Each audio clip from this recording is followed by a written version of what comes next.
टॉडलर्सचे temper tantrums कसे handle करावेत. I am not a parenting guide किंवा मी कोणी पॅरेंटिंग कोच किंवा कोणी एक्सपर्ट नाही आहे, पण मी फक्त इथे माझा एक्सपिरियन्स शेअर करते आहे. आम्हीसुद्धा प्रणवीचे टेम्पर टँट्रम्स हँडल करणं अजून शिकतोच आहोत. अनेकदा मी सुद्धा माझा पेशन्स लूज करते, तिला रागवते, ओरडते, सगळं होतं, रडणं फंडं तमाशे एव्हरीथिंग. पण in this process what I have realised, I really wanted to share it with you all.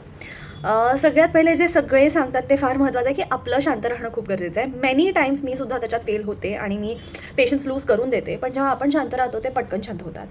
दुसरी गोष्ट, with Pranavi what I have realised is की तिला जर का आपण गोष्टींच्या माध्यमातून डिस्ट्रॅक्ट केलं तर ती पटकन त्या टेम्पर टँट्रमपासून डिस्ट्रॅक्ट होते. म्हणजे एखादी गोष्ट जर ती करत नसेल किंवा तिला हवीच असेल आणि आपण एखादी पटकन गोष्ट तिला काहीतरी बनवून सांगितली तर ती त्या गोष्टीमध्ये जास्त रमते आणि मग ती विसरून जाते कशाबद्दल ती टेम्पर टँट्रम करत होती. तिसरी गोष्ट, हॅव्हिंग फर्म बाउंड्रीज. म्हणजे एकदा टी व्ही बंद केल्यानंतर जर का टी व्हीसाठी रडगाणं होत असेल तर मी तिला सांगते, तुला हवं तेवढं रडून घे, जितकं रडायचं रडून घे, टी व्ही तर नाही लागणार आहे. आणि हे तिला माहिती आहे की एकदा आईने सांगितलं आहे तर टी व्ही नाही म्हणजे नाही लागणार. So these are the few things that we follow.